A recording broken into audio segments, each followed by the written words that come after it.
Ako si Sister Theogenia Magallanes, OSB, Benedictine Sister, na-assign dito ngayon sa St. Benedict Priory, Vigan City. Hindi po talaga ako taga rito sa Vigan. I'm from the south, particularly sa Davao. Na-assign lang po ako dito sa Vigan mula noong 2002. Naging kultura ko na rin yata ang maging Ilocano. Hindi na naiiba sa akin yung Ilocano. Masaya po ako talaga dito sa Vigan. Mula nung dumating ako, maraming mga challenges, pero yung aking joy, hindi po siya nagsusurpass doon sa mga sinasabi nating mga trials. Palaging nananalo yung masaya ako. Masaya ako sa trabaho ko, masaya ako sa mga nakakasalamuha ko, masaya ako sa buhay ko.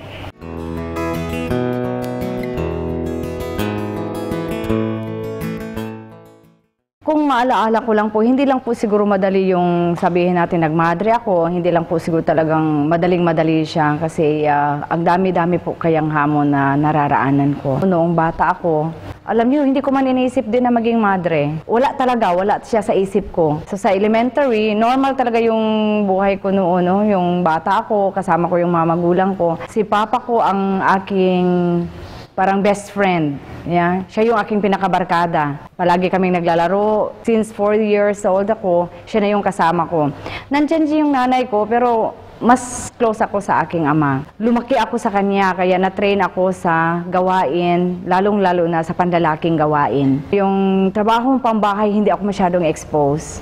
Kaya ngayon, ang resulta, hindi rin po ako masyadong marunong magluto. Nung elementary ako, nag-aaral ako sa Kiblawan Elementary School ng Davao del Sur. I was 6 years old, tapos pumasok na ako doon na maging visitor ng aming school kasi 7 years old lang daw noon. Kung nung mag-grade 2, sabi ng nanay ko, babalik ka doon sa grade 1 kasi hindi ka pa na-enroll. Ay, ayaw ko na kasi tapos na ako doon, kaya nakipaglaban ako. Hindi na ako pwedeng bumalik doon, tapos na ako. Ba't niyo pabalikin doon? Grade 1 na ako noon. Tapos sabi niya, hindi ka pwedeng mag-grade 2 kasi grade 1 ka. Kaya ang ginawa ng aming supervisor, tinawag ako. Kung makapasa ako sa kanyang interview, hanapan niya ng paraan. So, nag-usap kami. Hindi ko alam ano yung pinag-usapan namin. Basta sinagot ko kung ano yung mga tanong niya. Afterwards, sabi niya, gawan niyo ng paraan para makaproceed siya sa grade 2. Naging grade 2 ako. So, 7 years old, grade 2 na ako.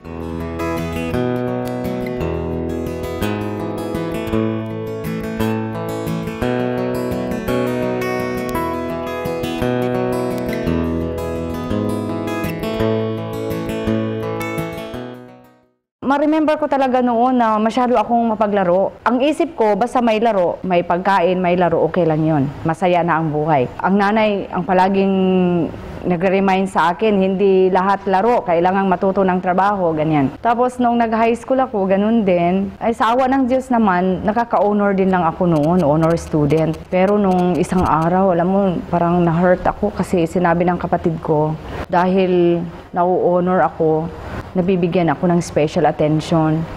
Nasaktan ako noon.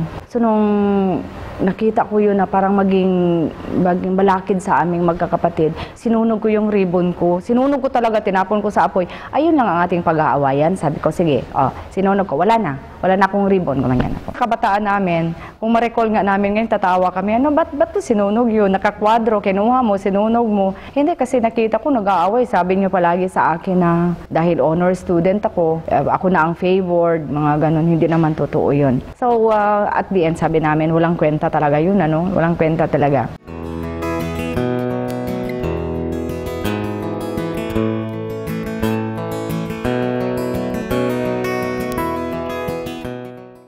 Naglalaro pa kami kahit high school, hanggang 4th year, kaya palagi kami napapagalitan ng aming directress. Mga dalaga na kayo, naglalaro pa kayo, ganun. Pero nag-enjoy talaga kami sa buhay. Pero ang problema din pala namin paminsan-minsan, pagka walang pambayad ng matrikula, sabihin ng nanay ko, wala tayong pambayad. Sabi namin, wala, utang. Anong gagawin? Sabihan niyo yung teacher namin na hindi kami pwedeng magbayad ngayon at kapag test pa rin kami. Nakaka-test din, kahit pa paano. Alam mo yung madiskarte talaga yung mga magulang ko. Hindi nila pinapa-feel sa amin yung sasama yung loob namin dahil wala siyang ibabayad. Hindi. Nagsusumikap talaga sila by all means na matustusan nila talaga yung pag-aaral namin. Sawa naman ng Diyos, nakapagtapos din. Tapos nung mag-college na ako, pumunta ako sa St. Louis University ng Baguio. Masaya din lang ako doon, malamig, at saka ang dami kong barkada. Mabarkada talaga mahiyain akong tao. Pero pagkatapos sabi ko, hindi yata ito ang parang may iba pang reason ang buhay, no? So nag-search ako, nag-umpisa akong mag-search. Tapos nakita ko ang mga madre. Alam niyo yung bakit na-attract ako dito sa kumbento na ito? Dahil nakita ko yung madre na naglilinis sa window. Talagang umakyat siya, naglinis. Tapos sabi ko, simple naman yung madre na yun. I think that was the first na nakita kong na-attract ako.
Pagkatapos noon, may nangyari sa aming pamilya kasi parang naghiwalay yung papa at mama ko ng short term lang, parang 6 months. Pumunta yung nanay ko sa kabilang bayan, tapos ang papa ko naiwanan doon. So, pinagpili kami ngayon kung saan kami sasama, sa papa ba o sa mama. Dahil nga kaming ni papa ang magbarkada, kaya sabi ko, sa papa ako.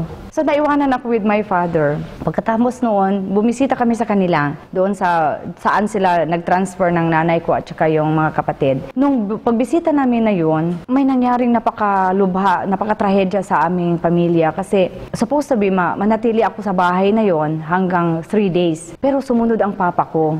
Ang sabi niya, anak, umuwi ka sa atin, sa amin sa Kiblawan kasi kailangan ka doon.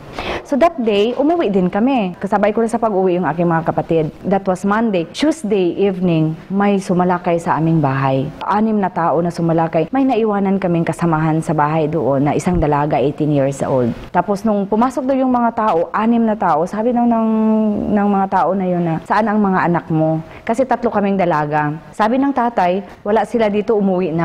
Tapos inano talaga daw yung aming bahay, no? Talagang niransak talaga nila kung saan kami nagtago. Nung wala na talaga silang makita, pinilit nila yung aming kasamahan sa bahay. She was victimized by 6 persons. Kaya nung umuwi sila sa bahay ng papa, sulala na sila, nagulat na lang kami. Hindi namin alam kung anong gagawin. Napakalaking trahedya talaga sa aming buhay na para bagang binagyo kami ng husto sa araw na yon.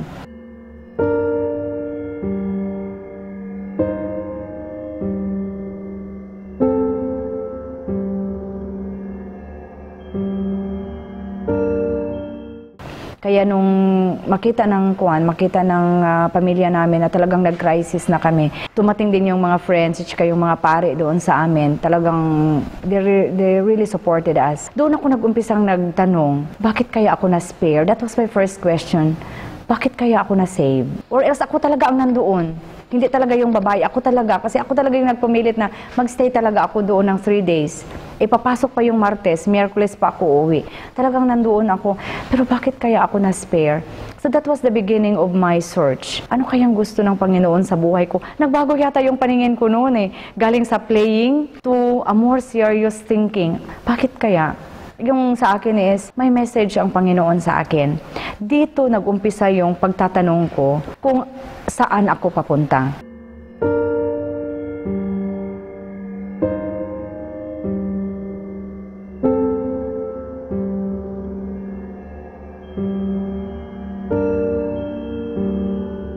Bago talaga nung mangyari yun. Kasi yung pag-umpisa kong pagtanong na, ano kaya ang mensahe sa pangyayaring ito sa buhay ko? Saan kaya ako papunta? So unti-unting twist yung aking mind. So, time went by, napalalim yung aking reflection. Gustong-gusto kong magsimba, naghahabol ako palagi sa misa, nagtataka ako sa aking desire, no? Hanggang isang araw, nagsabi ako, it was dawn, about 3 o'clock in the morning, ginising ko ang papa ko. Tapos sabi ko sa papa ko, mag-usap po tayo kasi meron lang akong ipagtapat. Ano kaya kung papasok akong magmadre?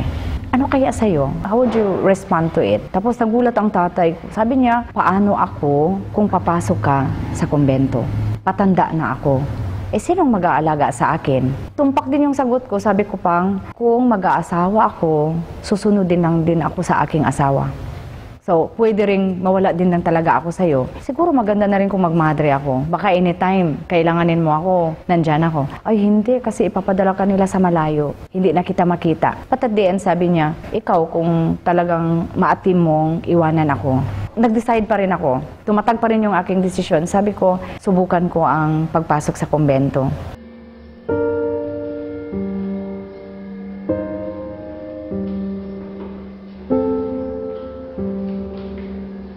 Hinatid nila ako sa convent. Papa ang naghatid sa akin. 3 weeks yata yun. Pumunta ang nanay doon, nagbisita. Umiyak siya. Alam mo kung ano nakita niya? Ang lawak ng aking winalisan. Kasi kailangan magwalis. Hindi siya umiyak dahil nagwalis ako. Umiyak siya dahil nakita niya akong nagwalis na sa aming bahay, hindi ako nagwawalis. Kaya sabi pa niya, sa bahay, ang dami mong reason pagkasabihin kung magwalis ka. Dito pala, ang lawak-lawak ng kayang-kaya mo naman. Dito mawa ako. Sabi ko, iba na kasi yung ma-inspired. Kahit gaano kahirap at gaano kalalim yung gagawin, kayang-kaya kasi gusto man. Gusto ko yun. Di gagawin ko. Nag-umpisa ang buhay doon. Ganon. Tapos nakilala ko yung ibang madre. Uy, mababait sila, sabi ko. Kaya nainganyo ako sa buhay. Pero nung papasok na talaga ako, na magmadre na talaga ako, hindi ako tinanggap kaagad. Kasi batang-bata ako, mukha ko, kahit matanda na yung edad siguro, she's very playful. She will not stay in the convent. Sabing ganyan ng ibang madre. Pero sabi ng superior, why not try her? Sabi niya, we will try her. Because she is seeking. By all means, napapasok ako. Yes, so nung pumasok na ako, di okay. Nandoon ako sa loob, masaya naman. Ang dami kong kasama kasi ang dami namin noon. Kaya tuloy-tuloy din yung namin, yung quest namin.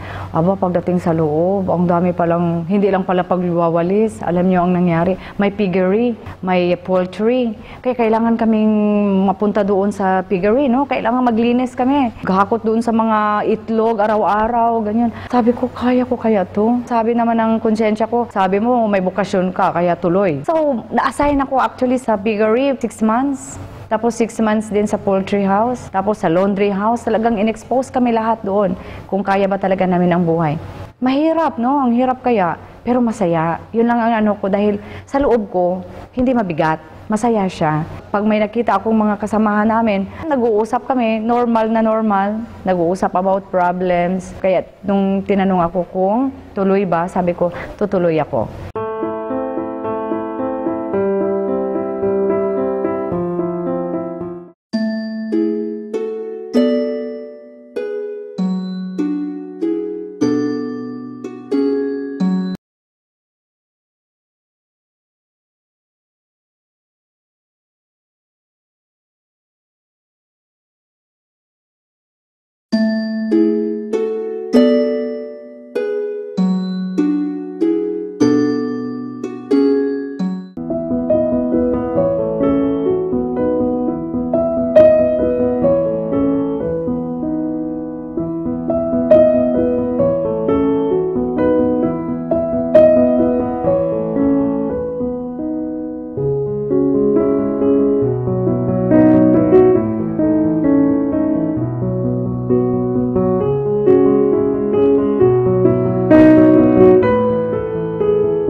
Ngayon, 25 years na ako. Kaya nagulat ang lahat nung sinabi ko sa kanila noong 2011. Silver anniversary ko na. Pwede bang pumunta kayo doon sa celebration? Ang gulat kaya nila.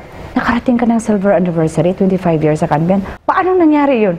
Yun na yung sinabi kong grasya na ng Diyos yun. Hindi sa akin, hindi ko nga maintindihan kung bakit nakarating ako sa years na yun. Nakarabot ka ng 25 years, so naabot ko. Yun talaga yung grasya ng Diyos. Nung dumating ako dito sa vegan, Na-shock pa ako kasi hindi talaga ako teacher sa elementary. Teacher ako high school. Nung dumating dito, sabi ng aming superior, papasok ako sa elementary. Alam mo, nag-crisis ako. Kasi hindi ko talaga alam kung paano hawakan yung mga estudyante. Kaya after 2 months, nag-resign ako. Sabi ko, resign ako. Hindi ko kaya yon. Pero itinransfer nila ako sa college. Nung matapos yung year na yon, 2002, 2003, nung 2004, hinamon ko ang sarili ko, pati ko nakayanan yung elementary. Kailangang i-prove ko sa sarili kung kaya ko sila. Ni-request kong bumalik sa elementary, hinawakan ko ang Divine Word College ng grade 6. Pero afterwards, naging full-time ako sa college.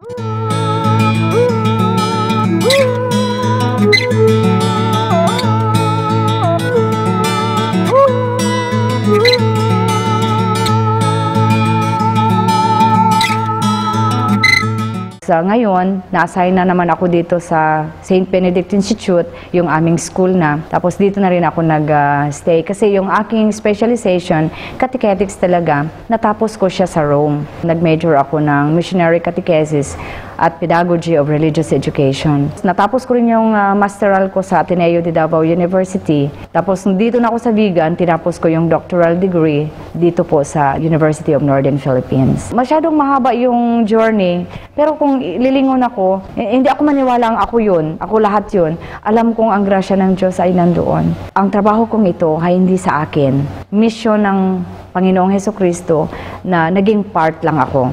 Yeah, I am just part of the whole mission of Christ. I have to give my best. Kung baga sa malaking concert, ako lang siguro yung taga-sayaw or taga-kanta, pero hindi talaga ako ang buong concert. Ang mission ng Panginoon yung buong konserto.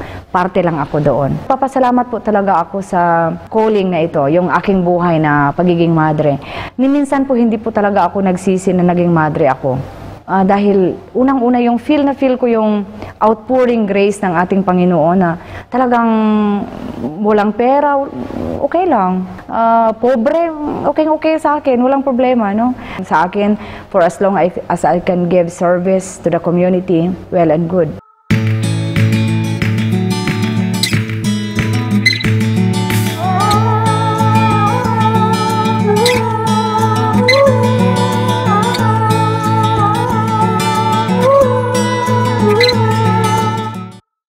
Din sa akin doon sa tahanang walang hagdanan.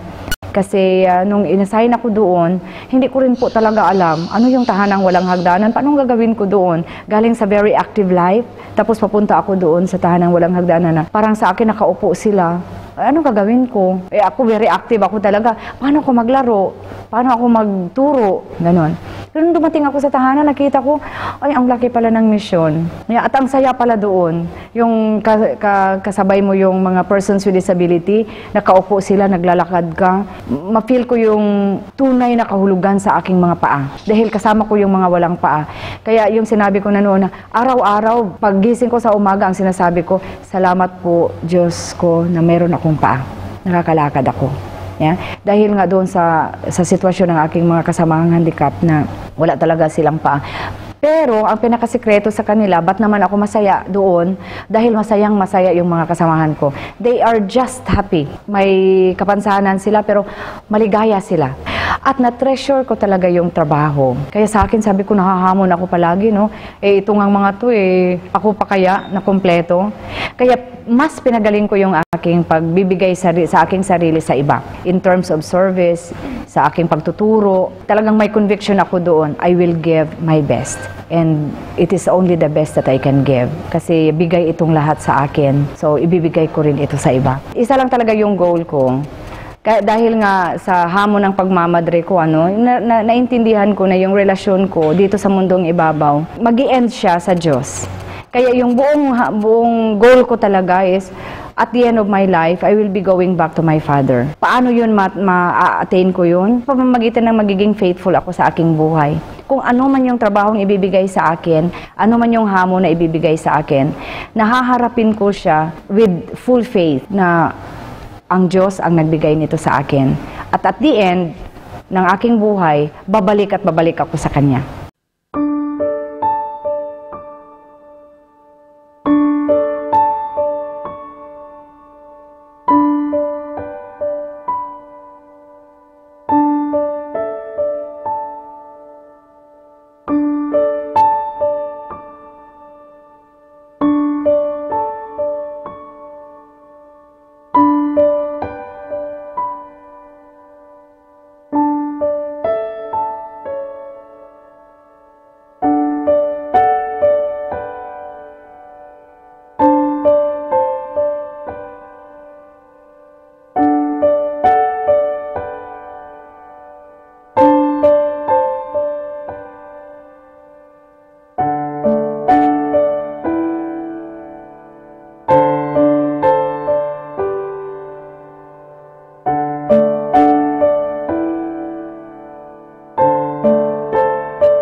Ako si Sister Theogenia Magallanes, OSB, isang madreng Benedictina dito sa St. Benedict Priory, Vigan City, 47 years old, at ito ang buhay ko.